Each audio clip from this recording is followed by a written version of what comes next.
Karina. Hi, Echo. Your bunny is so damn big and it has a red eye. That's what you get for being Playmate of the Year. Look how small mine is. Oh, gosh. Oh, my goodness. It Today we doesn't. have a special Yes. guest. Introduce.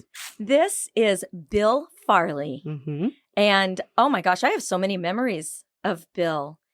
I don't know if you even remember me, Bill. Of course he does, silly. I know. So Bill was definitely one of the very, very, very long-term employees with Playboy and really worked a lot with Huff. Tell us how many years exactly you were there? It depends on how you calculate it, because I started off as a consultant. Okay. And probably 25 years all told. Long Wow. time. Yeah. Wow. I So you know. came in the 80s or the 70s? Actually, in 1981. Okay. Kind of a curious tale how it happened. Let's hear it. That's what we want to hear, Bill. I want to know exactly how you ended up in the Playboy family. Mm-hmm. Let me back up a little. I'll tell you a couple of quick stories. First of all, I'm about 7 or 8 years old. I'm going for a bike ride with my buddies. And we have our peanut butter and jelly sandwiches our mother made us and a couple of dimes to get some Cokes. We stop at the gas station. And the gas station guy is working on a car. And we go into the office and we get our Cokes. On the wall over his workbench is this picture of a naked lady. A naked one? Ooh. A naked lady. And we're looking at it and looking at it. And finally he says, "You kids get out of here. That's not for you." That's not for you. Spent all summer thinking about that. But keep that in mind because you'll hear about it later. Let me go a few years forward.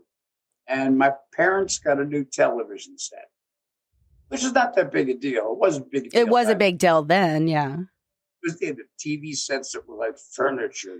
They were so big. So they gave me, as the oldest son, their old television set, which had a screen about the size of an iTablet these days. And it was really a piece of junk, but I had it in my room.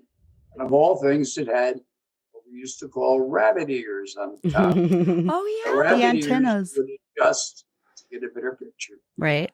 I was looking for professional wrestling. I liked wrestling. Right. And I got a little bit past where the wrestling was. I saw this party going on. There's this very slick guy. James Bond hadn't really happened yet, but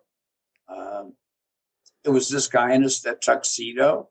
And he said, "I'm Hugh Hefner. Welcome to my party." Oh, the Playboy After Dark. Wow. Oh, it was before that. It was called Playboy's Penthouse. Yes. Oh, wow. And I'm watching this, and they're having cocktails, and they're smoking cigarettes. And there's all these great artists. There's Sammy Davis Jr. and Buddy Hackett, and all kinds of people. And these beautiful girls, and this sidekick, Barbie Benton, who was really something special. And he's having all these people over to his house, so to speak, for a party. And I went, this has got to be the coolest thing I've ever seen. This guy is fantastic. But then life moved on. The show went off the air because it was syndicated, and it didn't clear any of the stations in the South. Oh, that's right. The big controversy of the South. On the same show, it wouldn't clear it. So I kind of forgot about it. Then I went to college, and I got out of college, looked for a career. I started off as a newspaper reporter. Then I became a radio news director. Then I became a radio DJ. And then I moved into news, television news. I worked for what's now called World News Tonight at ABC. It was called the Evening News at the time. And I was working there, very happy. All of a sudden, I moved over to ABC Sports, which is the big deal at ABC. That's where all the money was, and that's where all the stars were. Mm-hmm. And suddenly, I'm working with Muhammad Ali and people like Howard Wow, that's cool. And then Howard Cosell and I had a falling out, and I was told by Roone Harledge, who was the president of ABC, New York isn't big enough for you and Howard, and he's not leaving. what would you like to do? And he offered me a job in Los Angeles, and I took it. And I worked in primetime entertainment for several years with a number of shows. Then I decided to go out on my own with a partner and produce television shows. And we had done a couple of pilots that hadn't really gone too well. And we were looking for some other opportunities, and the phone rings, and it's a fellow that used to work for Dick Clark. Remember Dick Clark's Rockin' Eve? Dick Clark had a big production company. This fellow would work with us frequently because ABC had Dick Clark shows. Right. This fellow said, I'm now working at Playboy, and I work for Hugh Hefner. He said, Hef has got a wonderful idea. He said, Hef has decided he is going to have first and only magazine-sponsored cable television network. And he wants to get it on the air quick before somebody else thinks of the idea. Sure. And the fellow that called said, I know a little bit about television, as you know, but nobody else here does. We need some people to come in and launch this baby and get it off the ground. Can you guys come in as consultants? And that sounded like a pretty good idea. Bearing in mind, though, I had never subscribed to Playboy. And I had never set foot in the Playboy Club. Probably the only American male that never did. No real reason for that. It just happened that way. And suddenly I'm going to Playboy every day and seeing the mansion and meeting with Hugh Hefner. And we're designing this cable television network. Wow. Awesome. And it was a tough go to get started on that. Because for one thing, a lot of cable's television stations wouldn't carry something that was sexy.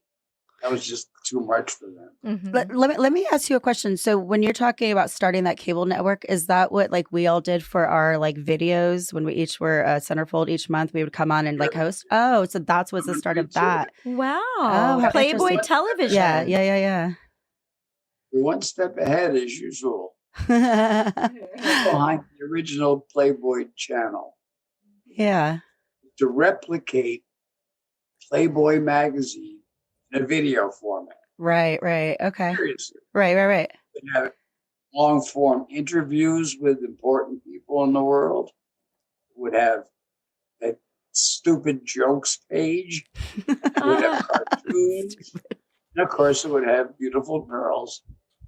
And we launched it, and the only time we could get, because a lot of cable television stations didn't have the bandwidth to take it as a standalone. Oh. It came on in the evening, and daytime was sold to somebody else. The somebody else they sold it to was a religious channel. How funny. What Jimmy a dichotomy. Swaggart. Yeah, We Jimmy just had- Swaggart during the day, and we got Playboy after dark in the evening. Exactly how it worked. At 6 o'clock, they were saying, and may the good Lord bless and keep you all until the next time we meet. And here's my cleavage. That's hysterical. Here comes Playboy, and the girls are dancing around. Well, that format didn't last very long. That's funny. It just didn't work on television. Right. So that's when we started doing a lot of Playmate videos.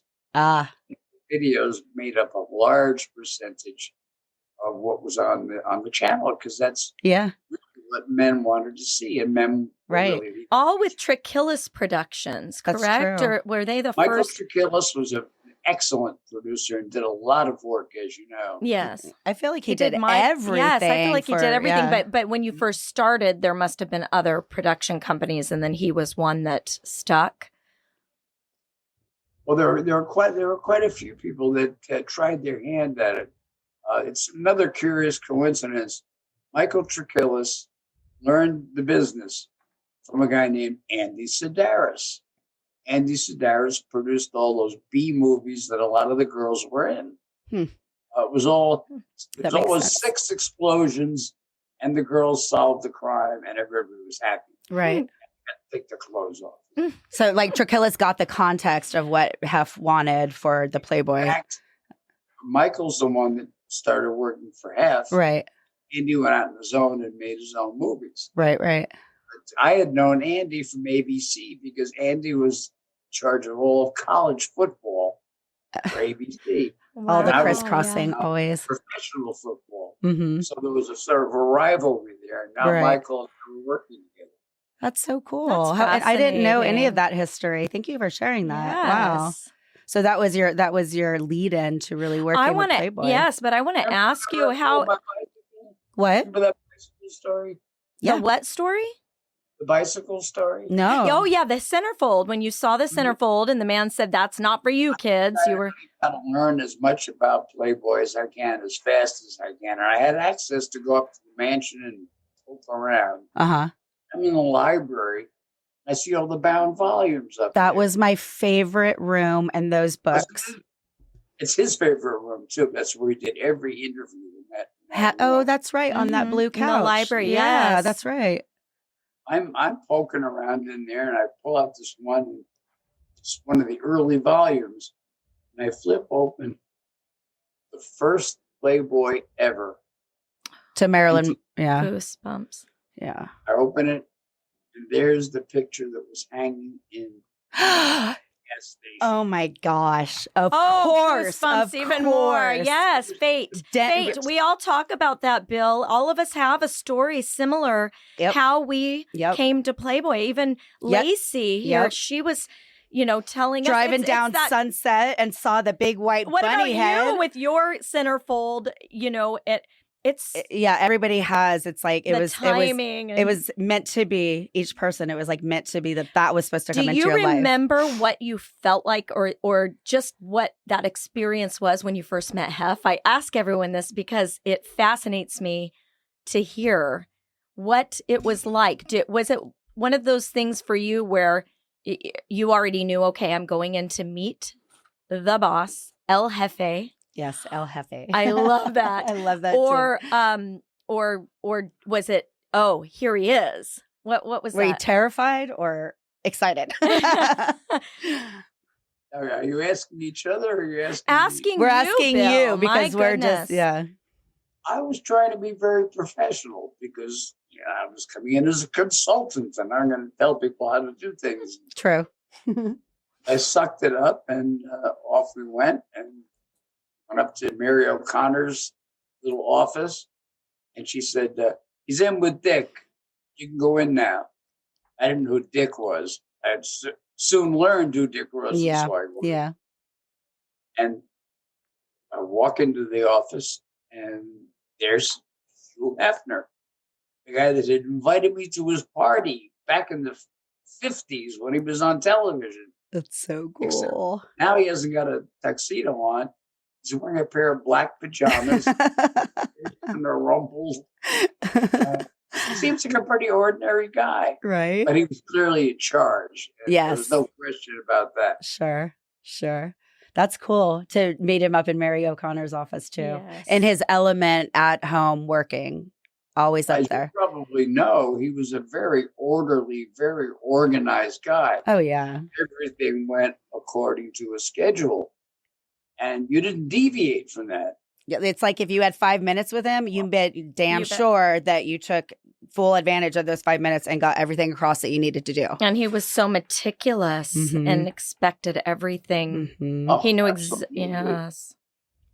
He, you know what? I actually watching again on the documentary on Prime, that when Hep was a kid and he was tested because he was a genius and his IQ was 156 or 165, was one or the other. So he was a genius. Almost I mean, from the genius get go, he was. That's what they said, that he was an absolute genius. Photographic Photographic memory. memory. No doubt about that. The man was brilliant at what he did, and the magazine was his child. It was his Everything love. else that Playboy did was Yeah. like something extra. Yeah. Yep. Magazine. Yep. It His lived, love affair. It lived and died with him. Absolutely. Mhm. Absolutely. And he loved his playmates. Yes, and you could see the pride. Echo got emotional this morning. We were just talking about. But when we were doing our makeup, can you tell we got our makeup done by Playboy artist? You look fabulous. Aw. But something came up. Go ahead. Oh, I just started thinking about my Playmate of the Year party and how thoughtful he was with just detail and remembering family members or just remembering every single Playmate's name is what always blew my Yes. mind. It was I mean, unreal. back to production. I'm telling you, I Yeah. was telling you about the film. Mhm. I had produced a movie, and he said, "No, Karina, you don't want Playboy attached to this. She can have done Playboy as the character Mhm, did," mhm. which was brilliant because he understood He marketing. directed you the right way. Yes, and turned me on to someone at Hallmark to say, because it was a heartwarming film. Which, yeah. But he was a heartwarming person. And we were talking about how everybody that's been a part of the Playboy family are beautiful, wonderful, loyal, family oriented. It's not what people would ever think. It's not the debauchery. A magazine couldn't exist like that if there wasn't responsible, incredible, talented, brilliant human beings to make that living, breathing brand. And that came up because we had the two makeup artists there, both that had worked with Playboy. Sarah Cranham specifically, she was an understudy of Alexis Vogel, who was, the creme de la The creme. best. And then Michelle, Alexis, yes. and then Michelle Vanderhule. And we were just looking around and we were all laughing and enjoying ourselves. And we all just realized Michelle started crying. that if, because of Hef, we are all here. And what a beautiful moment in time that we all got to be a part of. And I started crying and Miss Sarah's like, don't start crying. I just did your makeup. It's amazing how one man can have a vision and so many have been blessed by it with careers. To just have the impact he has on every single person that's been fortunate enough to have a moment in time with Playboy. Yes. To be affiliated with it and to be affiliated with Hef. It's like pinch yourself. But I get back to memories and with Bill Farley. I always remember Bill with another one of those cheerful, always a smile on your face. Always. It was a pleasure. Just made you happy to see him. Yeah, definitely. Yeah. But also, I wanted everything to go right for you too, Bill. I was of course, so intimidated and, want to. You're such a sweet little piece of pie. It's true. It's quite a treat to be working with all these gorgeous young women all the time. Mm-hmm. What does your wife think of that? Because you've been married. How long have you been married, Bill? Oh, we've been married about 25 years now, I guess. Yeah. Wow. But one of the good things is that Judy was very helpful to me in a lot of respects. And she would come to events, and she's actually a little more outgoing than I am. And she would be talking to some small celebrity, whatever. And she'd drag me over and say, "Have you met Joe Blow yet?" Oh, that's wonderful I to have love it. that. So Yeah. cute. Your partner. So wait, speaking about events, I have a But question. why did your wife call you Joe Blow? Just kidding. You're Karina. Oh my God. So speaking of Don't go there. we got stories. Just like the icing on the cake. Actually, Bill and I were having a funny banter going back and forth via email. And I had said something, and then you were like, "Oh, there could be something to that." And I was like, "You got that right." It's the icing on the cake. And it was just a little funny banter. But let me, speaking of events and being at the mansion and whatnot, there's a story about you and Hef. And Hef was speaking, and you went out to have a cigarette. And what happened? Jeez. Oh my goodness. There were 3 playmates, including the Playmate of the Year, living in the same apartment building. Sure. And it was just a little kind of a quip or something. And I'd mentioned it to him, and Hef got up and he apparently made a pretty big deal out of it and thought it was going to be hilarious. He told the story and nobody laughed. And I was out having a cigarette. I wasn't paying attention. I could tell by his tempo when he was going to finish. Right. So as soon as he started to wind down, I'd come around and go back up on the platform. So he started to wind down, and he went down to his seat, and I took over the lectern. And I told the same story, but I told it with a little zip to it. And I got a hilarious response. Oh, no. Oh, yeah. He Oh, told wow. And I looked down, and he's right in the front row. He's got his Arms full, crossed. staring at me. Yep. Oops. He said, he fought like this. You see my finger?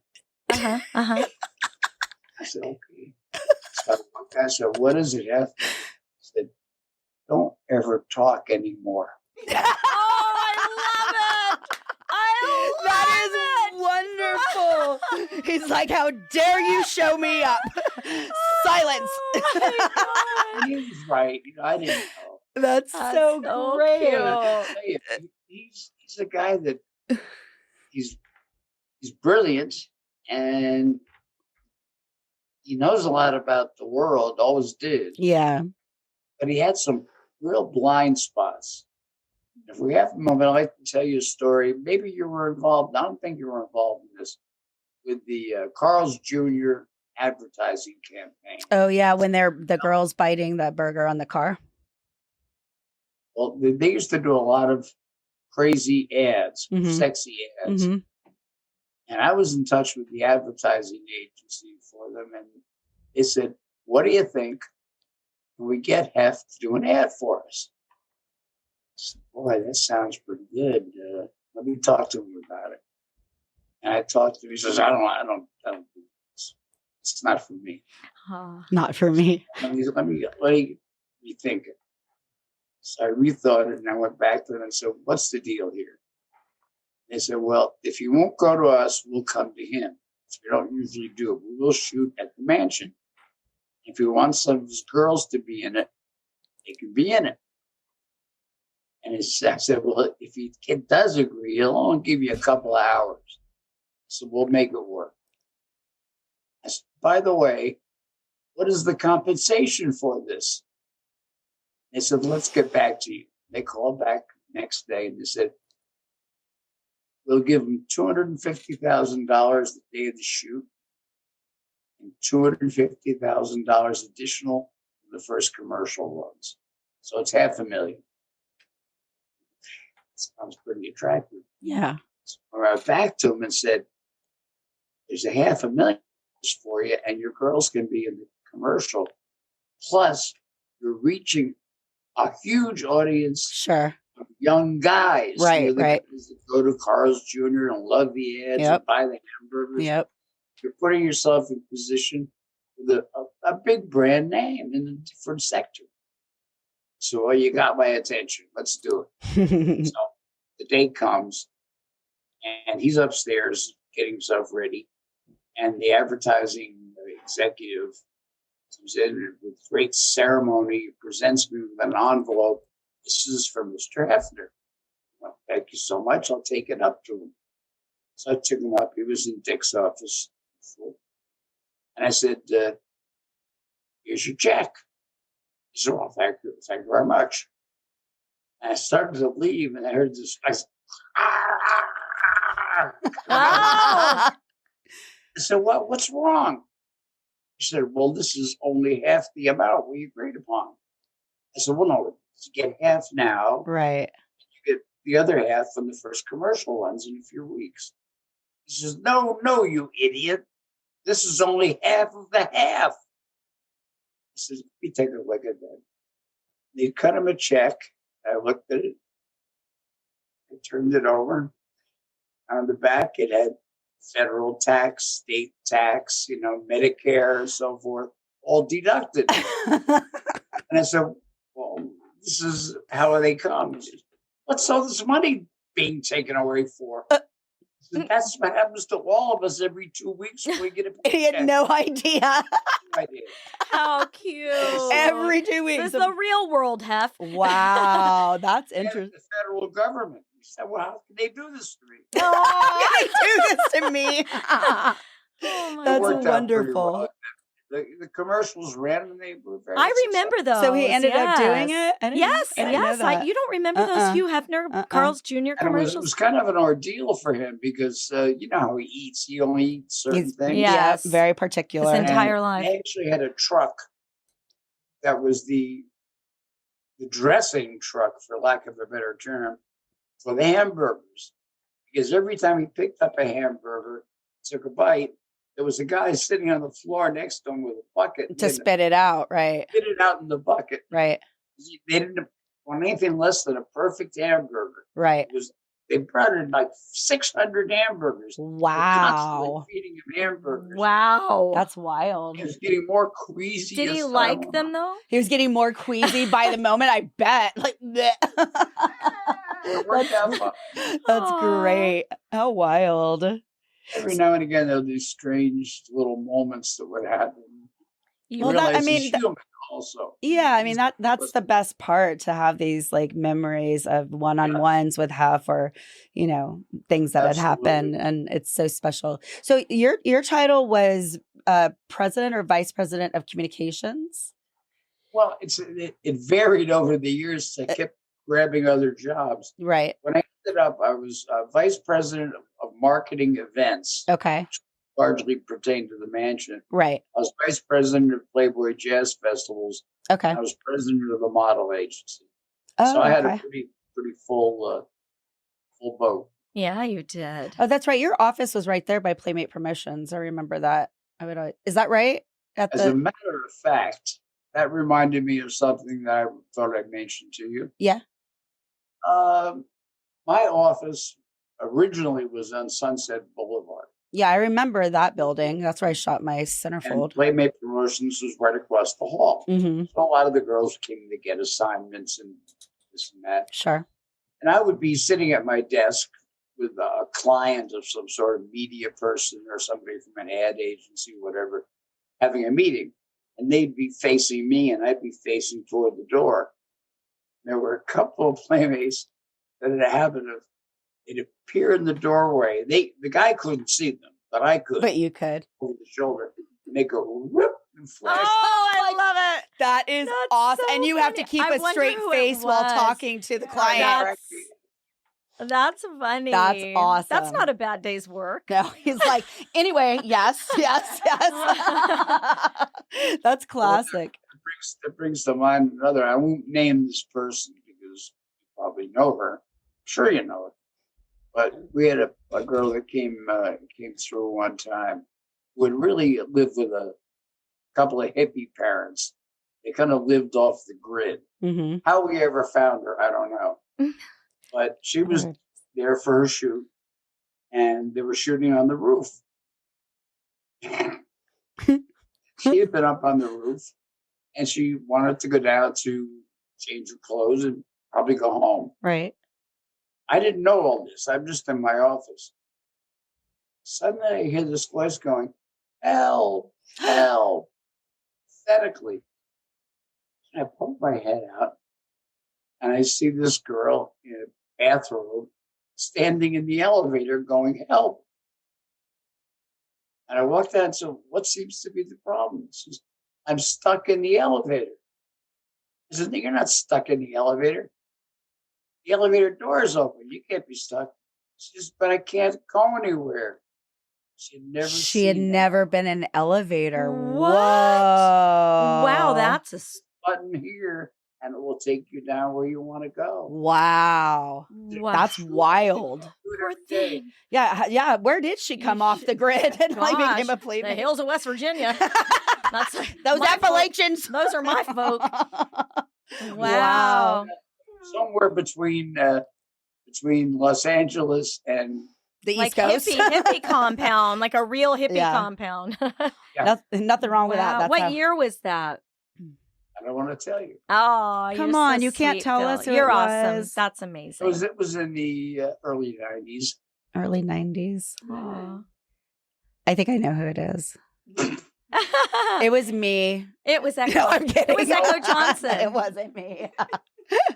She's still. I was a hippie, but I did know how to use. We were stuck on the elevator earlier, yeah, and I'm like, Echo, step off of it. The door's open. It was a very strange moment. I imagine. Oh, that's hysterical. Well, actually, it wasn't in the 90s. So it had to be in the late 80s because that's when we were in Sunset. We moved after that. It was wasn't like in 90, the mid-90s. No, it's like 92 or no, it was 93 or 4 that you moved because I shot my centerfold there, and then all of a sudden you guys were in Beverly Hills office, which was so nice. I loved that office. Yeah, I was there when it was on Sunset. Right, exactly. And then when it moved, yeah. Right. Remember You going remember that the statue that was in the lobby of the Beverly Hills? Mm-hmm. It was pretty ugly. Mm-hmm. Huh. And we had the big hurricane in the earthquake in 94. Uh-huh. And I lived not far away. I was like 10 minutes away. I lived in over by Paramount Pictures. So I hop in my car and I race over to the building. And of course, the elevator's not working. So I run up 10 floors to get where I'm going. And I ran across the head of security. And he says, the statue got knocked over by the earthquake. And you said, thank God. Yeah, but it didn't break. Oh, Bummer. did they keep it sideways on the ground? They made another art Unfortunately, display out of it. Back up. It was one of Christie's ideas. Oh, That's funny. so I actually have to share a story. Oh wait, no. Michael Lee shared that story. I was thinking it was Stephen Randall because unfortunately Stephen Randall's not going to be able to come on the show with us. But it was the story. Remember that Michael Lee told us about Chrissy had come in and they were starting to do like the VHS tapes and It was that time, and Chrissy wanted to do a completely different look than what Playboy was, and so they were having a meeting up at the mansion, and Michael Lee's sitting outside and John Luther comes walking up and he's like, Hef wants to see you right now. He's like, okay. So he goes inside and Hef is pissed. He's like, what the hell is this? Chrissy had given the order. Yeah. And then Michael goes, and he goes, I'm waiting for names. And Michael's like, it was your daughter, Christy. And then he started chuckling and he goes, no, she doesn't know anything about art. You leave that to me. Yes, it was such a great story. It was so funny. Straight so one funny. Back. There was a reporter from New York Times, as a matter of fact, who was doing an interview with us.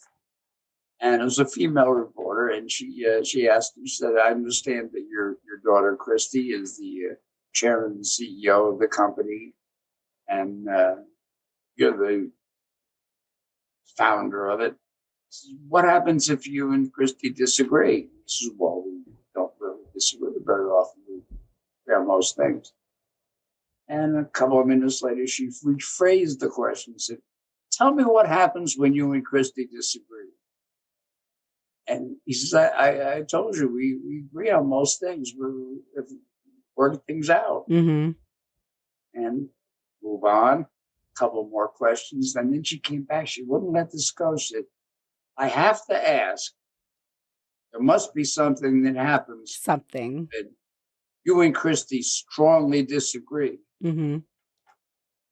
He said, well, I just remind her who owns the company.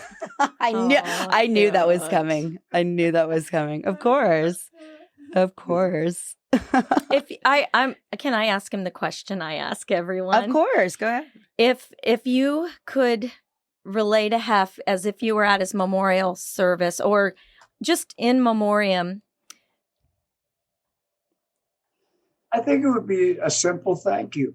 Aw, I love that. Just because, thank you. He didn't know who I was when I first came into the company. And I left the company after our consulting was over. That was the end of the contract. But I had made quite a few friends within the company, the executives and so forth. And I had offered my services if they needed some extra help. So they kept feeding me projects to work on, even though I wasn't working for Playboy anymore.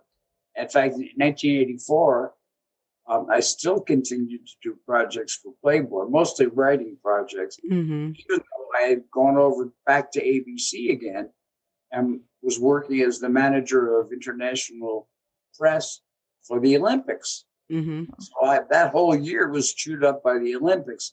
I still found time to keep in touch with my old friends at Playboy.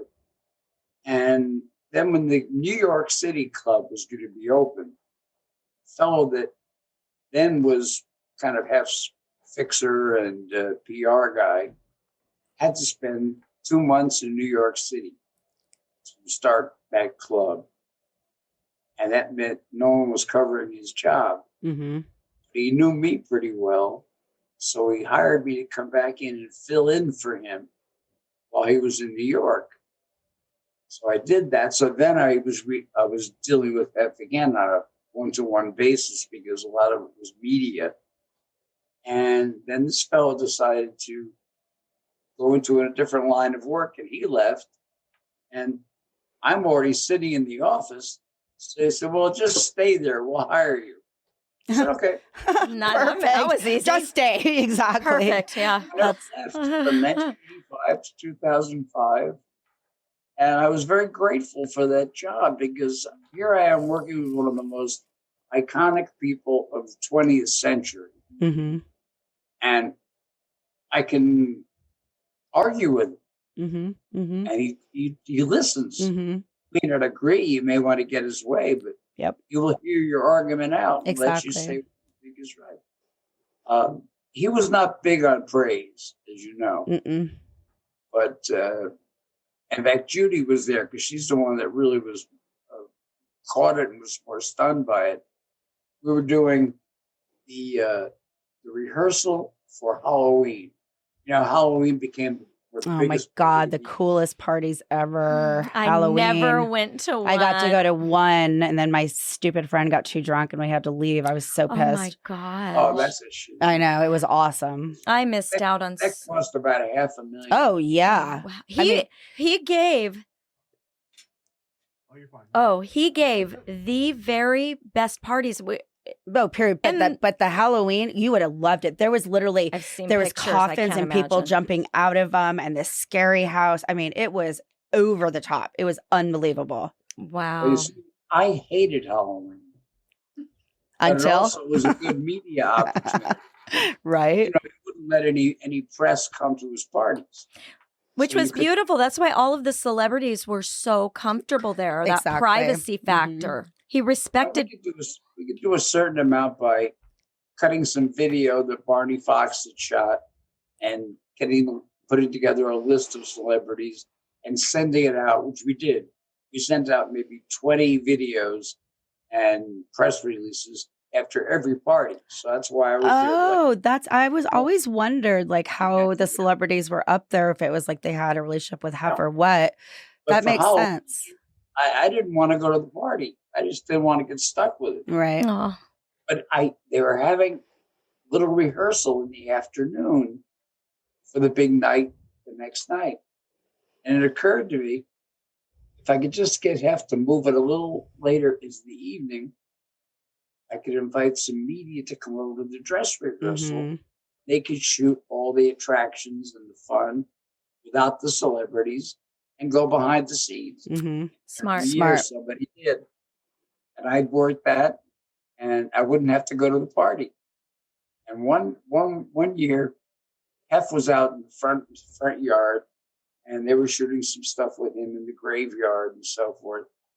And he walked back into the house. And as you walk back into the house, as he passed me, out of the corner of his mouth, he said, "Oh, thanks a lot." Wow. You sound just like him when you say He his does. voice. He has his mannerisms, Yeah. like even the way he talks. Yeah. You sound just like him. Thanks a lot, Bill. That's a awesome. lot. How funny. Wow. Do you guys know the story of the first issue? Yeah, I do. Well, yeah, We're gonna I think start- Karina does as well. Yeah, we know it well that he went and purchased the picture of Marilyn, and that also that he tagged Art Paul to come on board immediately and design. Well, what maybe he didn't say to you is that in his own mind, he was only doing this for his close friends. Well, he thought Oh. one issue and that was going to be Yeah. it. Well, I don't know this. Explain it to me. He got some fiction that was out of the copyright, so it was free. And I think he did a couple of articles himself and the pictures. And he did Did the whole the thing. I did know drawings, that. the animation in the first couple He was issues. a cartoonist, so Yeah. he was able to design a lot. Right. He figured this will be a lot of fun and maybe a couple people will buy it. Sold out immediately. Yeah. He said to himself, "Oh, now I got to make a second one." I'm on to At something the here. kitchen table. I'm on to something. And then it became with Vic and Art Paul. fun, creative. That's wild. Empire. Yeah, I have a didn't he like print 75,000 and 50 some were sold off the newsstands for the first issue? I think it was The first something. one. Yeah, something The around there. first run was 50 and it sold out. Yeah. Wow. By 1960, it was selling over 1 million. Yeah, which was exactly. pretty huge for a magazine. That's Now, phenomenal. you mentioned Vic. Do you know about the falling out with Vic? No, I don't. And I did talk to Marilyn Cole briefly, and we are going to get on the phone again and talk. And she had some really good suggestions for me as well in terms of bunnies from the London clubs and New York clubs. But I didn't get to go into detail about Vic. So tell. She's a gem. She's really amazing. Thank you for referring me to her. She was the first British Playmate of the Year. Yeah. And I knew her, but I didn't know her really well until the 50th anniversary when she came out, as many of the older Playmates did, and we had the big events and so forth. And I had mentioned to Marilyn that we had planned to visit England in a few months. And she said, "You must come visit us when you come to England." Mm-hmm. Well, that's nice to say, but so what? She's not going to come through on it. Well, sure enough, we got to England. I had let her know we were coming in. And she said, "You must come to the house." She did. And I actually had another couple with us, too. It was people they didn't even know. Marilyn invited us over. We picked up some flowers. Turns out her husband, Vic, loves flowers. He and Hefner had a big falling out over the casinos in... That's right. He ran all the casinos, right? Or was in charge of that? He did. Yeah. Hef was told by somebody that Victor was skimming from the casinos. Ooh, not good. Pocket. Everybody in the business skims from casinos. Mhm. That's what happens. Right. But instead of confronting Vic and say, "Look, Vic, don't do this or give me a cut," he sent some flunky over to fire him. Vic said, "Gee, that's a shame. I guess I'll have to take this other set of books. I have 2 sets of books and hand it over to Scotland Yard." Oh, wow. Well, that was the end of the license for the casinos. It's too bad. Wow. That's whoa. For about 20 years. Mm. Meanwhile, he was owning this fabulous place in London. And Victor had also set up he was a backer of a play, and he had us go to the opening of the play, and we had some lunch, and so we had a great time. And Vic turned out to be, Vic was the Playboy that F really wanted. Yeah, that's right. Yes, he taught. he kind of because he really he brought really Hef out was of a his shell. Playboy, Yeah. and Yeah. Hef was not. Hef was the guy that wanted to be. And Right. Vic was cool. And, Yeah. anyway, it was a great little visit. You know what was interesting was finding out again from watching the documentary, or no, it was actually from it was either you or Marilyn, but Vic died literally 4 months before Hef. Wow. Yeah. But what were you going to say, Bill, about your visit, Well, your I wonderful went visit? back to my job, of course, but I'm finished with vacation. And I'm thinking, how am I going to deal with this? So I went up and I'm in with Dick and Hef and talking about business. And Dick says, "How was your vacation in England?" I said, it was really quite good. And I turned it up. I said, "By the way, I had lunch with Vic. He sends his regards." Oh, Hef said, "Yeah, how was your vacation?" Yeah. Wow. That's how he looked. He was like, Did you know at the time about all of those Of course, things? they'd had all in the past. I know, but Bill may have not. You had lunch with Vic. Oh. But I think that opened his mind a little bit because to let bygones be bygones. Vic started coming back to some of the parties. Oh, good. Wow. I love that they mended their relationship. That's fun that Yeah. you built, made Look that at you. You bridge were the again, bridge. conduit Yep. for an old rekindled friendship. That makes me happy to know that. That worked out pretty well. And so Vic and Marilyn were married until he died. They were married forever, huh? Oh yeah. Yeah. Interesting. Yeah, she'll be a fun one. Vic came to the 50th anniversary party in New York, which is a pretty big deal. So Yeah, that was the. Was that the? I keep thinking that was the one with the Jet Bunnies, but that wasn't the 50th anniversary. That was in Las Vegas with the Jet No, Bunnies, in New wasn't York it? at the hotel, and we had the. Was that the 50th? So that was the 50th anniversary. No. Huh. Do you guys remember the Comedy Central roast? No, I haven't watched that. You told me to pull that up. Who roasted him? I have it in here somewhere. It was a kind of the B team, but there were some pretty good. Jimmy Kimmel was the MC. Okay. Yeah, we'll have to pull that up and watch What that. year was that? It was 2001. Oh, wow.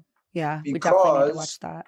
it took about a year to. Dick Gregory. You said something about Dick Gregory, or maybe Stephen Randall told me that Dick Gregory did a funny roast Dick to him. Gregory was one of the biggest Hef fans around. Okay. This particular one, this roast took about a year to set up because the Friars Club had to be involved, Comedy Central had to be involved, and of course we had to be involved. There were all kinds of machinations and back and forth on various monies and this, and it was all set. And then 9/11 happened. Oh. We were scheduled a week later to tape the show. So, of course, his phone calls are flying all over the country. What the hell are we going to do? This is a disaster in New York City. We're supposed to be taping a funny. You One couldn't. thing we had going for us is it wasn't going to air until November, even though it was being done in September. Mm-hmm. So we dutifully all got on planes, and there was nobody on the plane. No, I can imagine. Flew into New York, and we shot the piece. And what we did is we made a deal between the Friars Club and Comedy Central and Playboy. Put together $1 million to donate to the firemen. And good. Cops. I love that. That's See, and those I are love the that. things that Mhm. Hugh Hefner did Mhm. that, you know, was he would such a philanthropist. and like you said, Bill, he did not want the credit for anything. He would never say, look what I'm doing. I'm giving. It was from he knew what was right. Thank you for sharing He that. That's did what was huge. right. That- yes. After 9/11, that's amazing. I love that. And, well, my Playmate of the Year party was during a historical, I mean, yeah. it wasn't 9/11 but it was horrible. The Rodney King. yeah. During the riots? Yep, Yes. Rodney King riots. And instead of and it was beautiful what he said. And there was no media because planes were grounded. The National Guard was coming in. He said, no. Today, in a time of chaos, we're going to celebrate a thing of beauty. And it was his choice to go through with it. He didn't allow things to deter him, but he wasn't less compassionate over it. Of course not. He just was a thinker. Like I said, right brain, left brain. He was a thinker and not an emoter. You know, which is what made him great and be able to execute big time through big time. And even all the way through history, the things that he went through that were pretty catastrophic that might knock someone else. Yep. Knock them off without their the path. character, Yep. without the fortitude, would have knocked them out of business. Absolutely. And he always just he thought through and he knew who to assign to what. I mean, look. Yeah. The people it speaks that for we're itself. interviewing. Everybody we're interviewing has been there anywhere from 20 to Pat Lacey being the longest, and 54 Bill Farley, years. Every single one of the people that we're speaking to are an example of Hef knowing what he needed. Yeah, exactly. And keeping those people in their role. And he was just as grateful to everybody. Because it's more comforting, and he understood them going on Comedy Central. He's not going to mess everything up. It's not about him. He brought levity to the situation. Yes, okay, let's go ahead and do this and then donate because he's a total philanthropist. I love that. But yet understands the importance of what comedy is, what entertainment is, and what it does for people. It was a real landmark because it was the first time I've ever been able to put on a tuxedo, have a good meal, and watch people make fun of my boss. I bet that was awesome. I bet that was outrageous, especially the way he was. I mean, I think of even the butlers, no fraternizing with the guests. Oh my gosh, you know, that was such a great show. Business. So for you guys, that must have been a lot of fun. Yes, it was. Oh, so we have a couple more minutes, Bill, but I want to end with one question, and then you can ask some other. with with Playboy coming to an end and with Hef passing, how did you feel about no Hefner name being attached to the company when Cooper also just left? I mean, it just was over, right? It just was what it was. Let's be honest. I saw the end coming. Yeah. Pretty long before it did, because the numbers were going down. Sure. Society had changed a lot. Right. The internet was a killer. The internet was a killer because Instagram models, everybody's no, not even that. It was like, and when the .com, I mean, Playboy was completely unaware of it. And I had conversations with Cindy Rakowitz, with Christy Hefner, with a bunch of people. You better start a department because this is coming fast and furious. So they were definitely behind But also with the climate now, I would love to hear Hef's thoughts on so many things, just because he had such a brilliant mind and was able to, kind of assess what's going on in history in a very fascinating way that was never biased. It was very objective. And I miss objective journalism instead of, and he was a thinker. And he would investigate, okay, what is he would this make people organization? think because of that. Yes. And made an influence and a difference. And kept people responsible, even with the interviews. There'll never be a magazine. It just is what it is. It's no.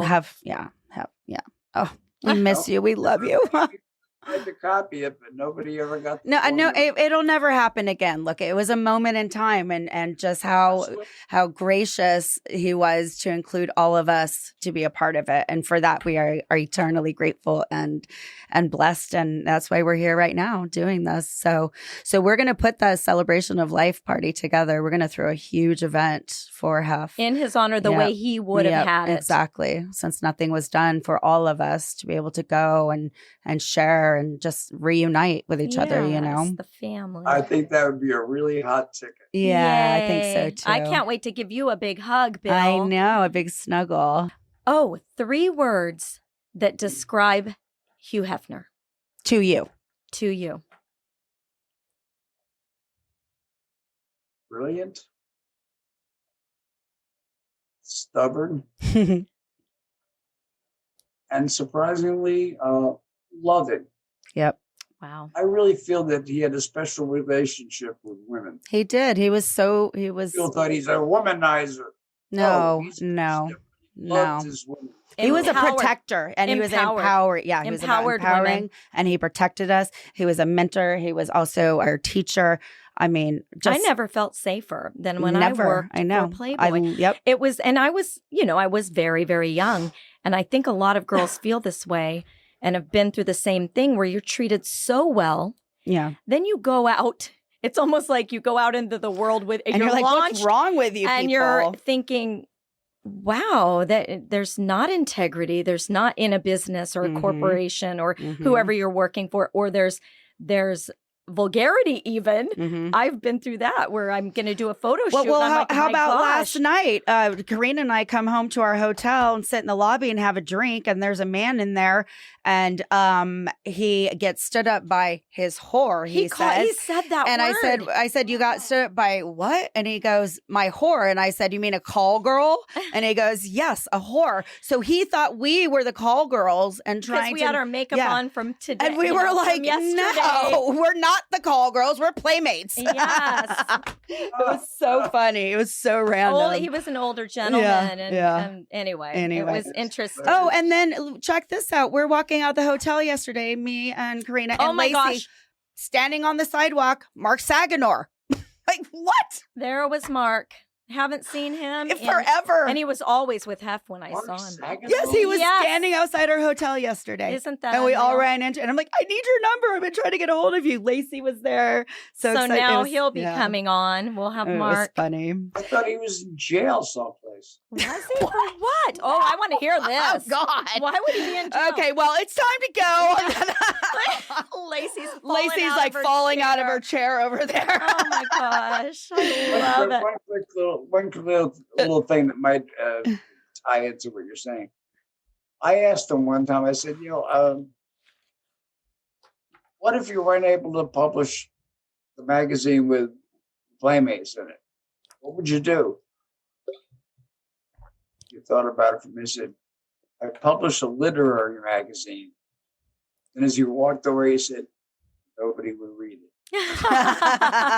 That's adorable. What a You know, moment. The catalyst, the engine that made the magazine work was the Playmates. Was the Playmates, but it was a men's lifestyle magazine. That's what it was created for. And like he said, well, of course I'm going to have women in there because what's the number one Thing thing on a man's brain? Sex, sex, sex. So he nailed it. Well, my God, what a pleasure, honey, to see you and to talk to you. Thank you so much. Thank you, Bill. My pleasure. It's been In an case honor. in case you don't remember the beard, this was my COVID beard. I think you look very handsome. It's I like it a lot. amazing. I like it. In 6 weeks, it'll be all gone. We'll just stay home. We'll have you Watch back your on game, and we'll call you something smoke else. over. I said, I'll grow a beard until it's over. I It's love not it. I think you can rock it. Yeah. I think it's Good job. I love it. Well, we love you. Say and hi we're to your grateful. beautiful wife. Yeah. Thank you so much. Thank you so much for this opportunity. You got it's great it. to see my old friends again. You got Aw. it. We'll be in touch. Let's make it not so long before the next time. True story. We're going to do that party. So that'll be fun. Yeah, That's yeah, it. we're definitely gonna. Yeah, we'll all be together with that big celebration of life. So, and again, you just have been a wealth of information and getting me in contact with a lot of people. So, thank you very much, Bill. I couldn't do this without you. Truly. Well, in terms of the future for this podcast, let's just use The future's old bright. What? Okay. Yes, sir. We will. Yeah, absolutely. All right. Thank you so much, honey. We'll talk soon. Bye. Bye.